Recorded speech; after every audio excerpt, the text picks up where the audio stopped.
दोस्तों, आप stock market में लॉस करने से कैसे बच सकते हो, आज के वीडियो में मैं आपको 5 ऐसे टिप्स बताने वाला हूँ। और ये पाँचों के पाँचों टिप्स बहुत ही दमदार है, मतलब इतने दमदार है कि मिस किया तो लॉस किया।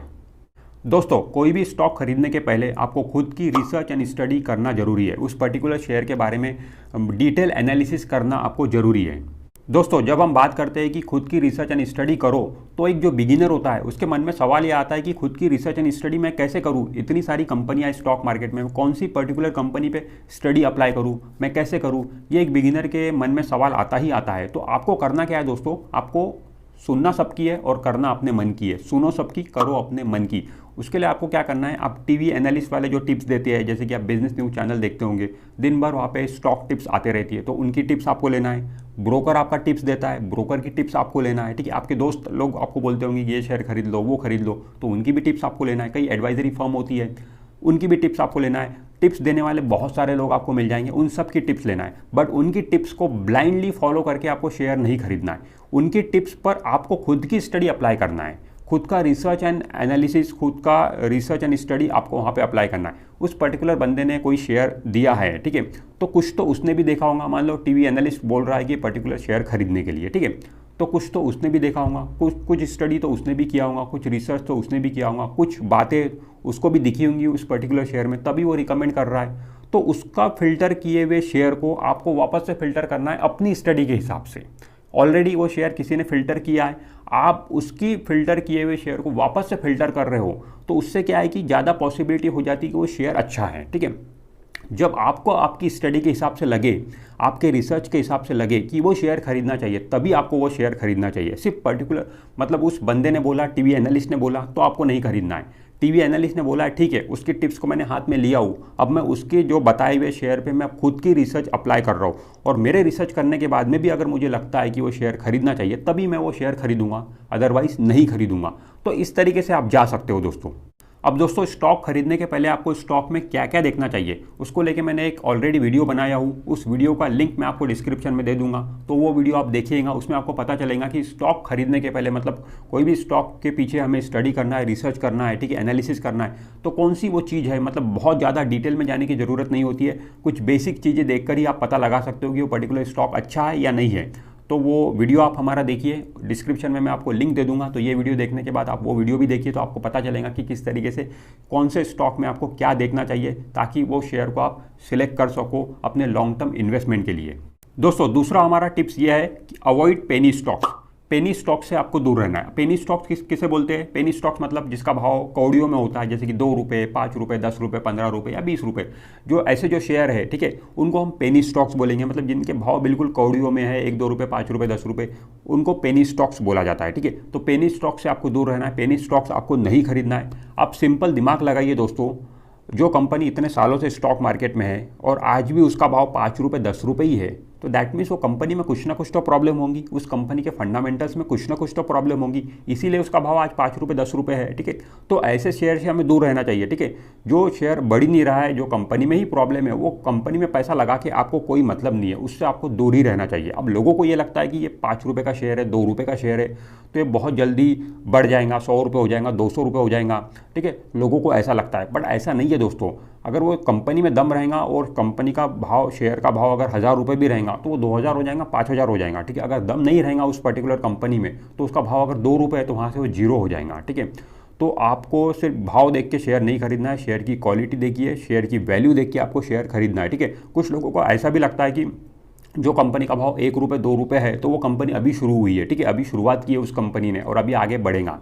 और जो कंपनी का भाव 10,000 रुपये है, वो कंपनी बहुत पुरानी है और इसीलिए उसका भाव 10,000 रुपये पहुंच चुका है। तो ऐसा नहीं होता है दोस्तों। जब स्टॉक मार्केट में कोई भी कंपनी आती है, तो 1-2 रुपये से नहीं आती है वो। ठीक है, वो आईपीओ लेके आती है, और आज के तारीख में आप देखते हो कि आईपीओ बड़े बड़े प्रीमियम पे लिस्ट होते हैं। ठीक है, तो आईपीओ जरूरी नहीं है कि 1 रुपये, 2 रुपये पे आएगा। 1 रुपये, 2 रुपये पे तो आजकल कोई आईपीओ आता ही नहीं है। ठीक है, तो आईपीओ में 300 रुपये पे कोई शेयर आ रहा है, 1000 रुपये पे आ रहा है, 2000 रुपये पे आ रहा है, तो वो डिपेंड करता है। ठीक है, वहाँ से वो शेयर की शुरुआत होती है। तो आप ऐसा बिल्कुल मत समझिए कि 2 रुपये है तो उसकी शुरुआत अभी हुई है और आगे अभी उसको बढ़ने के लिए बहुत स्कोप है, तो ऐसा नहीं रहता है दोस्तों।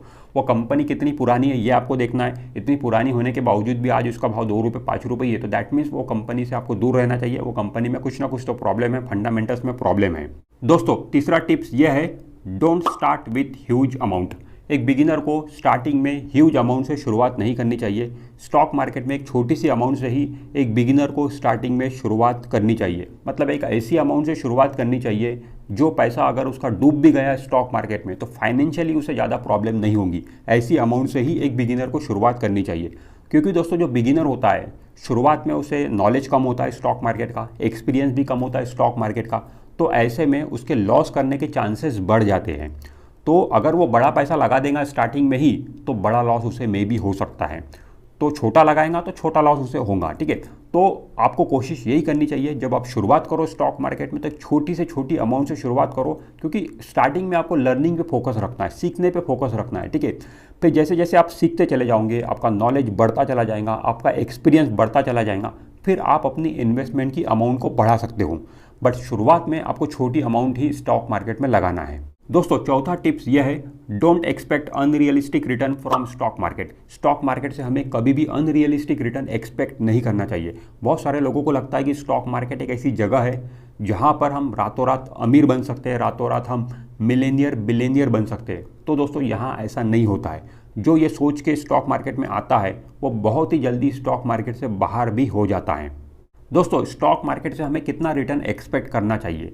तो दोस्तों देखिए, जो म्यूचुअल फंड होता है उससे हम कितना रिटर्न एक्सपेक्ट करते हैं। ठीक है, म्यूचुअल फंड को थोड़ा सा सेफ माना जाता है, वैसे 100% सेफ नहीं है। ठीक है, तो म्यूचुअल फंड से कितना रिटर्न हम एक्सपेक्ट करते हैं? 10 से 15% का सालाना रिटर्न की एक्सपेक्टेशन हमारी म्यूचुअल फंड से होती है। ठीक है, तो म्यूचुअल फंड से हम 10 से 15% का रिटर्न अगर एक्सपेक्ट कर रहे हैं तो स्टॉक में अगर हम इन्वेस्टमेंट कर रहे हैं, मैं इन्वेस्टमेंट की बात कर रहा हूँ, ठीक है, लॉन्ग टर्म इन्वेस्टमेंट की बात कर रहा हूँ, तो उसमें आप 20 से 30% का रिटर्न एक्सपेक्ट करके चल सकते हो सालाना। ठीक है, 20 से 30% सालाना।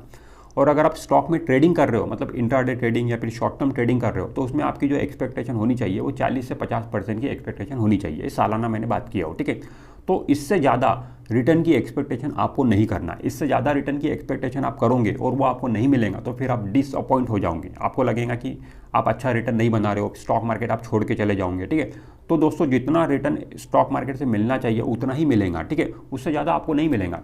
तो आप बिल्कुल भी स्टॉक मार्केट को सट्टा समझने की कोशिश मत करो। स्टॉक मार्केट एक इन्वेस्टमेंट का प्लेटफॉर्म है, यहाँ पे इन्वेस्टमेंट करोगे तो अच्छा पैसा कमाओगे। ठीक है, तो जो भी सेगमेंट में आप ट्रेडिंग कर रहे हो उस सेगमेंट के हिसाब से ही आपको रिटर्न एक्सपेक्ट करना है।